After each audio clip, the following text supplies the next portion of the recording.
Radiant team ban. Dire team ban.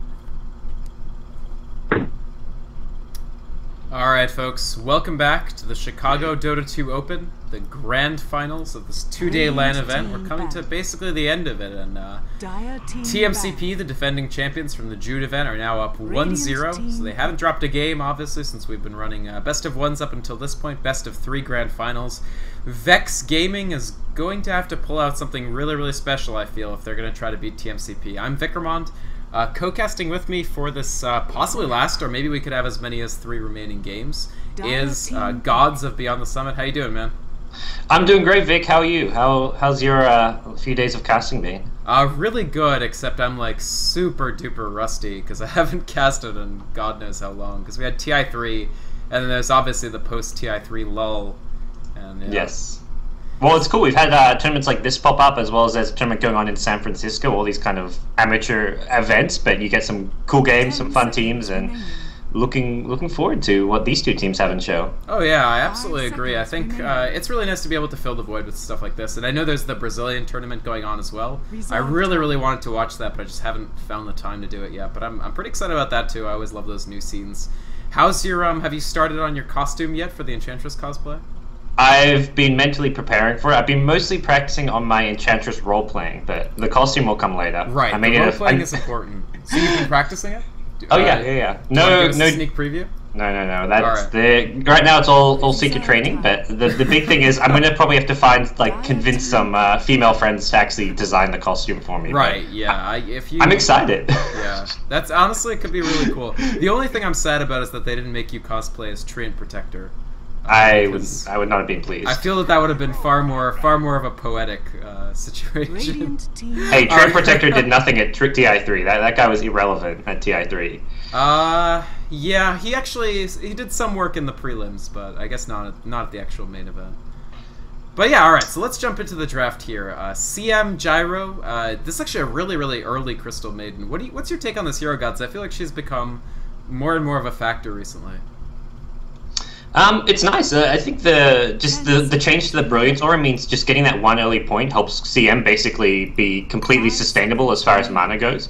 So like level 3, you have 1 point in each skill, and you never really need to even get that second point in Brilliance Aura. But yeah. I think all in all, it's a hero which it suits newer to upcoming teams. It's easy to understand, easy to be aggressive with if you want. It's easy to put in a safe trial lane. Sure. It's not something as sort of complex as the Rubik that we see on VeXx Gaming or something like a Shadow Demon. Yeah, Rubik definitely is an extremely high skill cap. Like, you can always mess things up with him, or the positioning is tricky, the steals are tricky. Yeah, I don't know. I think CM's really good, and I know Lumi talks all the time about her jungling potential, and honestly, it's a pretty big deal too. She's one of those heroes that can find levels just by pulling, stacking, and killing creeps in the jungle.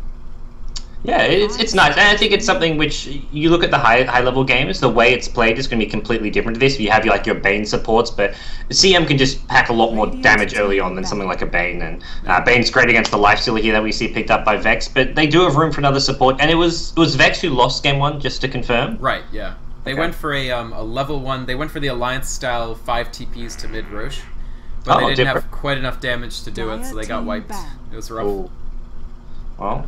I'm liking the name that TMCP have chosen for their team. Yeah, there was actually a fantastic team earlier in the tournament. There was a team 2HU who were running. First off, they were running Pudge support, which is the next big thing in my opinion, because it was really good. Okay. Because it's just such a good counter to Lifestealer. I don't think we'll see it here, but it's actually kind of a neat trick. But they had all their names as like parody names of pro players. They had Loda B and Eternal Anime and IX Miku 88. That was a nice touch, I felt, especially for an amateur tournament. Yeah, well, we'll see what they have in game. And you mentioned Spitwad had a team, like there was an NA Dota team who got knocked out, unfortunately. Yeah, so Spitwad was on. There were a few NA Dota people here. They actually mostly split up on different teams, but Spitwad was on the University of Madison team, or for short, UMAD, which was also a neat trick, I thought, as far as team names. They lost in the losers bracket finals, actually to the Radiant here. So VeXx beat them in a very long game. They basically had an extremely farmed Storm Spirit against an extremely far Alchemist and Gyrocopter. So we'll see if they try to do something tricky like that again. Okay, I'm going to have some words with Spitwad. He was telling me how if and when he came to LA, he would dethrone Team Purge Gamers, or the 4H. Bold words. And here he is in Chicago losing to, well, it's not Purge, Blitz, and Fluff, so... Spitwad was pretty sure he could like team up with like Demon and some others here and get some revenge, but he doesn't sound like he did too well here. But actually, Spitwad I thought did quite well. Okay. He was me and Spit are friends, so yeah. His team did not make it to grand finals, so yeah, his campaign to dethrone Purge Gamers definitely not off to a great start. Last few picks coming in though, so they get the CM Undying, which is a really strong combo. I remember Team DK used to do this every now and then. I think they were like 100% win rate with it. So these two supports pack a punch. The Brilliance Aura benefits the Undying a lot, and you just need to have that lockdown and slow. And Spirit Breaker last. I like these picks, man. I come back from TI3. I'm like, competitive Dota, it's gonna be okay. We'll have the same all picks, but we're getting Spirit Breaker, Undying. Even Tide is not tremendously common. I'm actually really happy because most of this tournament has actually been really standard, like post TI3. Like, oh, we've seen what TI3 teams do, so let's make sure we do as much of that as possible. But we are ranging pretty far afield in this game, and I really like it. Yeah, the Spirit Breaker especially. What role is this guy going to be played in here? Solo safe with an aggressive try, or? It's not the full. I guess it's not a 4-position Spirit Breaker. Gyrocopter could go the safe lane solo if they wanted to tri-lane the Spirit Breaker, but they could do that. I think either way works fine. Spirit Breaker doesn't do the best in a 1v1 matchup generally, as far as he does okay. He can last hit. If he's up against a melee hero, he'll do just fine. So we'll see what they want. If he's up against Tide, it's not the greatest lane for Spirit Breaker, honestly. Yeah. Because he can't really stun lock him because they can always crack him and walk away. And Anchor Smash is gonna Spirit Breaker has amazing base damage, but not when you take Anchor Smash into account. So I think you're right. It's probably Gyro solo safe. This is they've basically been running similar lineups a lot. They give Shibby, who's their mid player, some sort of high impact mid like Puck or Timbersaw or Storm, and then they run an aggressive try and then just the solo safe on Gyro or Faceless Void or something like that. And here it's Gyro. TA fills out for VeXx. What role do you see Tidehunter playing this game? It seems like he's going to be an offlaner. They don't have anyone else who can go to the offlane, so maybe it will be something like a Tide versus Gyro or the Tide versus Spirit Breaker 1v1. Not the best for Spirit Breaker, but I guess Spirit Breaker, the main thing is he wants to get some levels. He's kind of their counter to the Lifestealer, having the stuns to go through his rage. So you can actually sort of lock him down in fights a bit here, but it's a neat little pick in itself, and I think even if there was a Spirit Breaker versus Tide 1v1 matchup, Spirit Breaker can still do okay-ish. Yeah, I think so. He might not do amazing, but he should be able to at least last hit. Neither can really kill the other. Spirit Breaker is far too tanky.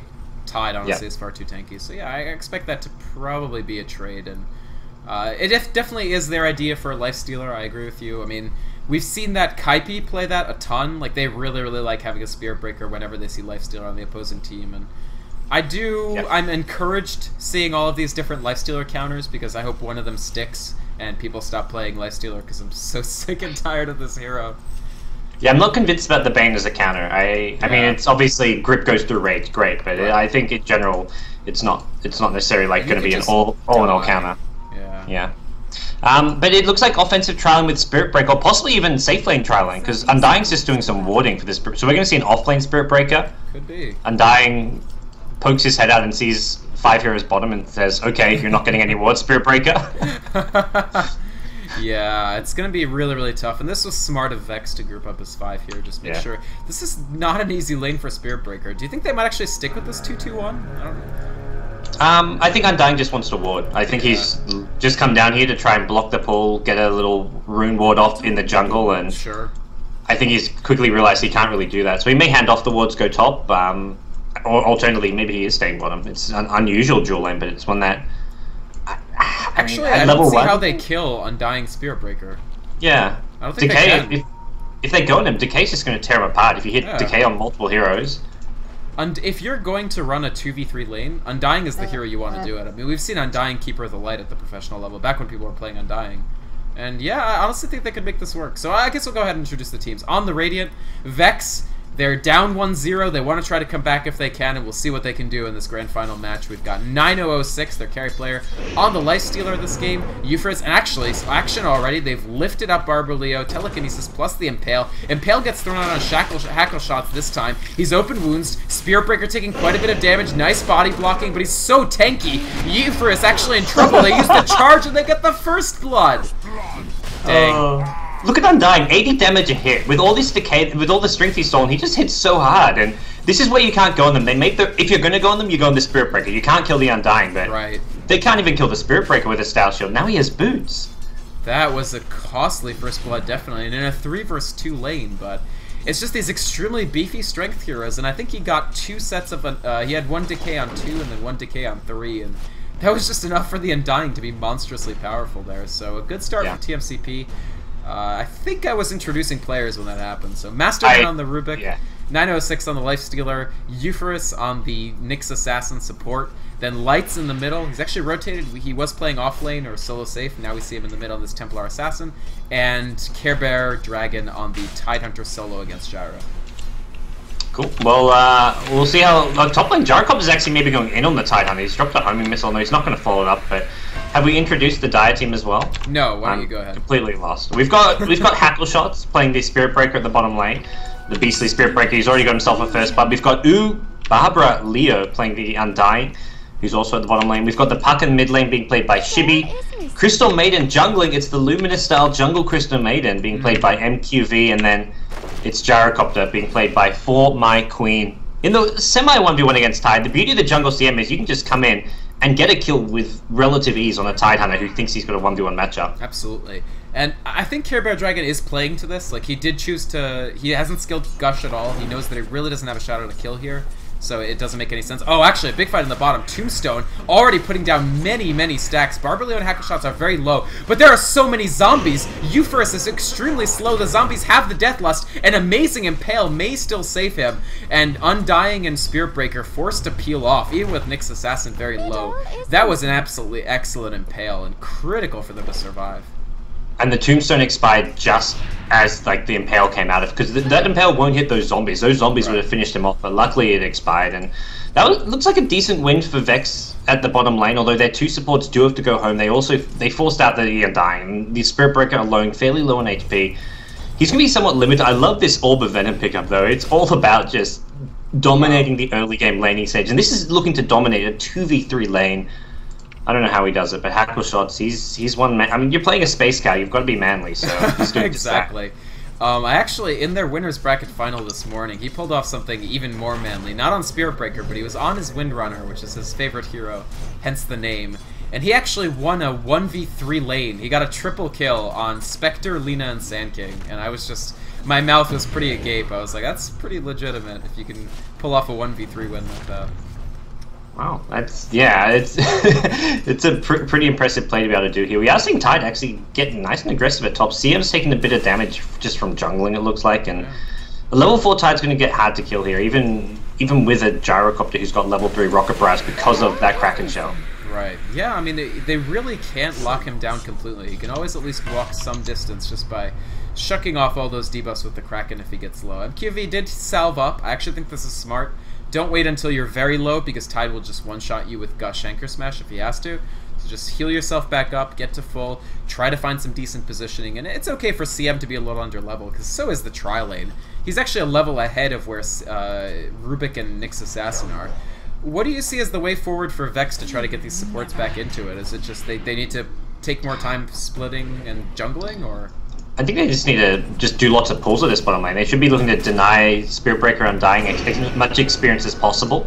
As much as they want to be supporting Lifestealer, Lifestealer's not going to die. If they just start doing pulls, double pulls, triple pulls, whatever it may be, Lifestealer will be okay. You can get some CS. Mid lane though, Light's actually going to go on Shibi here. Shibi, not going to die, but gets very, very close to going down. I'm kind of surprised Lights didn't go in for that. He had the refraction back up. Maybe he could have gotten it and gotten out. TA, I feel, is only barely winning this middle lane. There's a very little difference in CS, and this is a TA who had a Wraith Band as first item, so... Wow, top to execute a kill. I missed that. Oh, he sounds I like missed it too. Yeah, I guess I just jumped in. If you land a very good Rocket Barrage, I mean, Tidehunter isn't going to do much. Solo kill too. Yeah. That's really, really nice for My Queen. Takes him all the way up to level 7. He's going this, so we finished this Akala, I guess most likely phase boots next, and just that pure solidness gyro. You can make a drums after that and just have fantastic stats and movement speed. Well, VeXx, yeah, they're actually going to try look for an engagement on bottom lane. On the Undying, Charge goes return. They're actually going to just bring down Rubik here, maybe not Spirit Breaker. He's in over his head, as is the Undying. They're going to get the hell out of here as more decays coming down. Oh man, these triple hero decays got 5 strength stacks and they bring down Lifestealer. That's insane. They may just keep going. There's no mana for another decay though. Unfortunate. Yeah, I just don't understand the math on these team fights. It's just it's like, I guess we've forgotten. Everybody's sort of forgotten just how potent Undying is. If you don't actually kill the tombstone, you don't actually kill the hero. Suddenly you lose the team fight, and it's not entirely clear why, but there were just 1,000 zombies and an Undying that manages to live longer than you could possibly expect because he steals. Yeah, once he loses those decay stacks, he's back at the very comfortable life total of 1. Yes, it's a spell which people, I mean, you think, oh, it's making Undying stronger by stealing strength, but it also makes you a hell of a lot weaker. So it has that exponential effect where it's hurting them while making you stronger and making Undying also attack a lot harder because he's getting a lot of right clicks off in this lane. Melee assassin, the Lifestealer in melee range, these 80 damage a hit makes a big difference. Yeah. I mean, it's 180 straight up damage, so if he hits 3 people with decay, it's the magic damage. Obviously, that's reduced by MR. But then when you consider the fact that he's basically stolen 12 strength, he's given himself he's given himself more than 100 health, and essentially pure damage steal away from everybody else. So when you take into account the fact that he's dealing basically 300 damage with every single one of these decays, it's actually pretty hard to kill this guy. Oh, the charge is coming down bottom lane. Oh, Rubik needs to be very careful. TPing in on top of this. Here he comes. He's on the Rubik. Masterman going to take the front end of this charge. Very well timed open wounds rage from Lifestealer. Maybe they trade for Barbaleo. The Infest gets the last hit. And actually it's a 5-0 though. 9006 gets brought down. 6-0. And they kill off the TA who had rotated to try to find a pick off on Gyrocopter. And wow, all of a sudden TMCP looked like they might just mop this one up. Yeah, that was Lifestealer was trying all his best to kill off the Undying, but once again, Decay keeps him alive, and just all that bonus strength he's getting. There's no damage from this Lifestealer yet. He hasn't even got his phase boots up. He's got very awkward items right now. Stout Shield, 2 gauntlets, like which sort of build towards an urn, but he hasn't got the urn. He hasn't got the phase boots, and they're just getting completely walked all over at this bottom lane. Treads now up on the Spirit Breaker, also level 7, and Undying. Level 5, probably going to see some fast arcane boots or something, but it doesn't matter. There's just such a big level advantage that this trial lane is completely lost. Yeah, I don't even know if they can really return to this try. They may have to come up with some more unorthodox things. They definitely don't want to lose the tier 1 tower. That would be a bridge too far, so they will at least try to defend that. Hackleshots is here. He can charge out of this if he needs to, but will he just get stunned too much to do it? Spike Carapace comes through. There's the Impale. Open wounds as well. Telekinesis. They throw everything out, but here goes the charge. Hits everyone, and he's out. He's heading over to Lights, actually. He probably can cancel this in the middle if he wants to. He does. Very smart timed cancel while he was still on the low ground rather than putting himself in a very awkward position in the Radiant jungle. They needed to save the lift there, or either the Impale or the lift to cancel the charge once he started casting it. They basically used both disables right away to lead off with, but it made it too easy for him to charge away. Yeah, I guess it's somewhat like fighting a Darkseer, where if you can interrupt, if you can do something in response to the surge, you can kill him.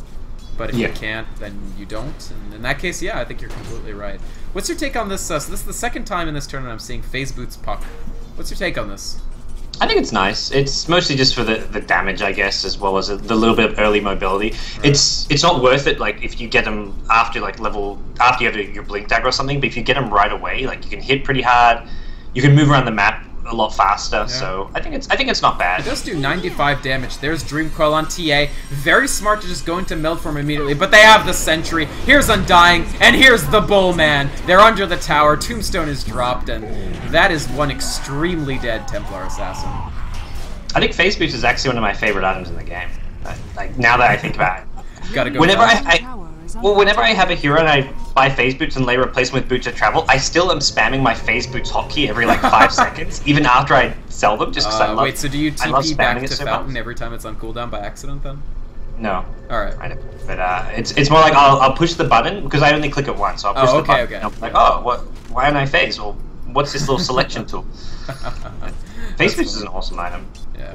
I think if I ever tried to do that, I'd try to put the travels on a different slot. Because I've had the frequent problem where I like have a good clicky in a slot and then I put the wrong thing in there. Like, especially if this happens with TP scrolls and you just end up using TP for no reason. Yeah, I think I actually do that. My TP slot's always different to my face boot slot. But we're going to see Puck come in bottom. He's got haste as well as smoke. They're going to easily bring down this Rubik.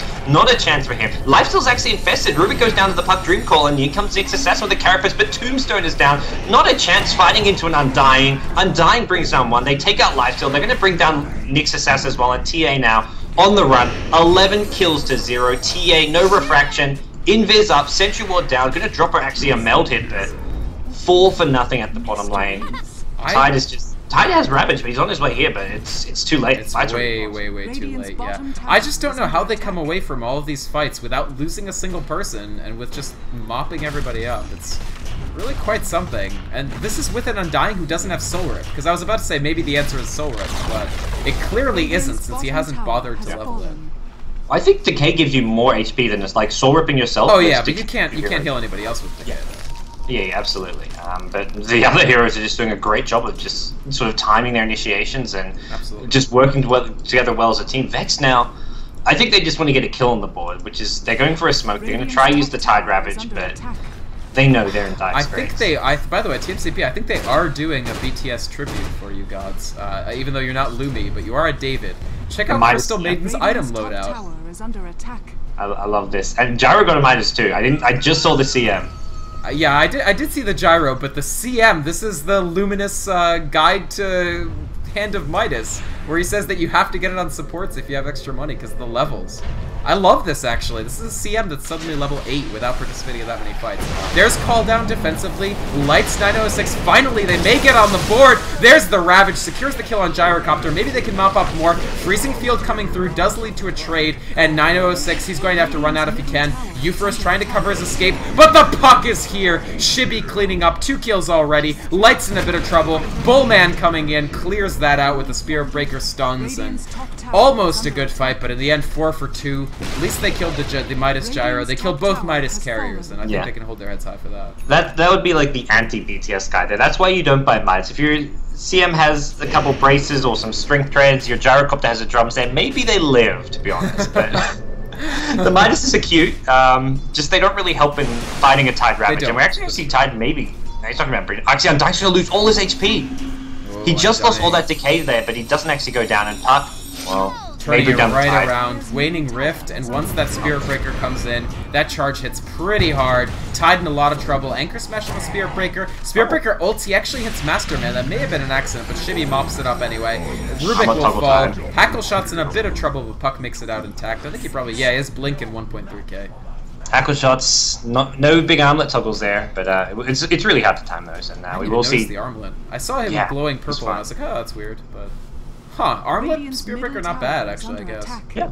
It's great for diving because of the armlet toggling. If you're behind your lines, tanking like tier 2, tier 3 towers, where you normally die, you can use that armlet toggling just to either stay alive or at least delay dying, and mid lane. Toggle it mid-charge as well. Oh, Euphorus chasing. He has found 6 on the support Nyx Assassin. There's the open wounds to follow, but Dream Coil on 3, Waning Rift, completely disrupting this attempt to kill Gyrocopter. Can they make it out of this? Dream Coil is up. They use the Frost Nova to slow everybody down. Lights running away as fast as he humanly can. Doesn't manage to get the DD rune. He's frostbitten in place. There's the Rocket Barrage, and that's another pick off. Do they have gems somewhere?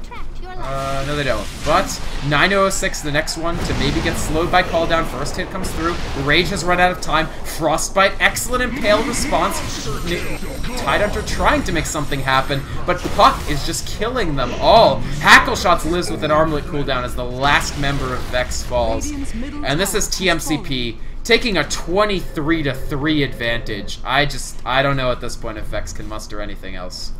It's very unlikely. They probably can't, but they've shown. I mean, they've got themselves the grand final, and TCMP just look like a solid team right now. Like, I love their use of these picks. The Undying Spirit Breaker dual lane, which sounds absolutely awful, something which you'd maybe see in pubs, but it's working out well. Like, this is giving me like ideas of what pro teams should be doing. Like these tanky strength offensive dual lanes against strat lanes. Like, yeah, it's actually extremely difficult. And the thing is, they're up against... So I think they calculated that, hey, we're up against, Lifestealer, who's okay damage, but it's nothing tremendous in the first couple of levels. And then the other two heroes are Rubik, who does next to no damage early levels, he's just a CC, and Nyx Assassin, who's pretty level dependent. Oh my god, Shibby, that was so quick.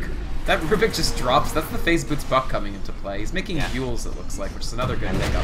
Trouble for Tidehunter now. He has Ravage available, but he dies before he can use it. The Hackle Shot's the Spirit Breaker ultimate. Nice Spiked Carapace and Impale. They're going to do their best to escape here, but they're slowed so much by the zombies that it just leads to the Nyx Assassin's doom as well. But yeah, I mean, Spirit Breaker is a hero that he's strength-based, he's very tanky. Undying is an incredibly tanky hero. We did start to see some Undying-based dual lanes, and then they just sort of faded out, but it's something that I think is somewhat underrated. I don't know.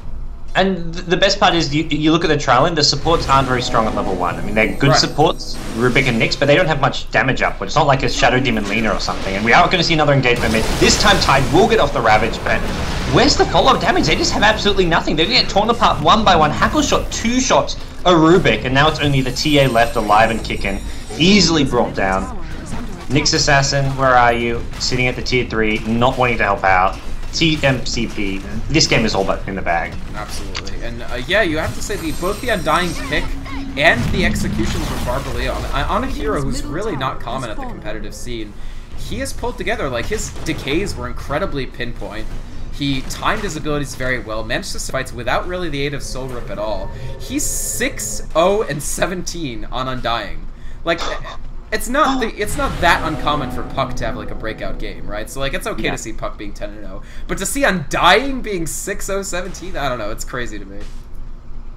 It's crazy because Undying's a hero who, while it's a solid support, he doesn't actually rack up a lot of kills or assists because of how he lacks mobility. He's not always at every fight, and most teams will avoid fighting at the Tombstone, but he's just in the right place at the right time, and VeXx are just sort of underestimating how much he can actually do in these team fights because they're continually fighting the Tombstone. Yeah, especially in that early laning when, I mean, Tombstone, even though I think it's HP scales. Yeah, it's HP. No, it does. I guess it doesn't scale. It's actually pretty hard to bring down that Tombstone early with a low damage team like they have.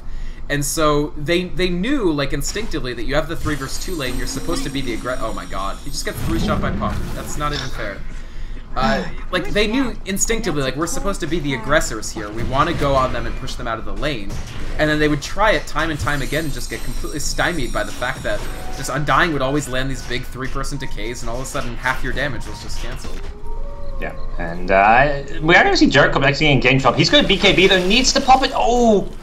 There's that small interval between the Vendetta hit and the Impale where you could get a BKB off. He's not even going to use it. He's just going to accept his fate. But here comes the counter gank. Right. That was actually a really good gank on Gyro, I felt. He maybe could have escaped if he had, yeah, like you pop BKB as soon as you see the Impale. Hackle Shots was setting up the ultimate, but it takes ages to cast, so it gets cancelled. Dream Coil coming through, he still lands the Impale.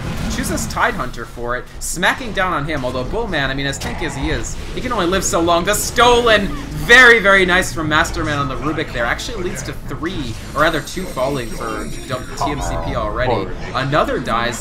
He bought back and orbed in. Oh my god. I can't believe that happened. Oh.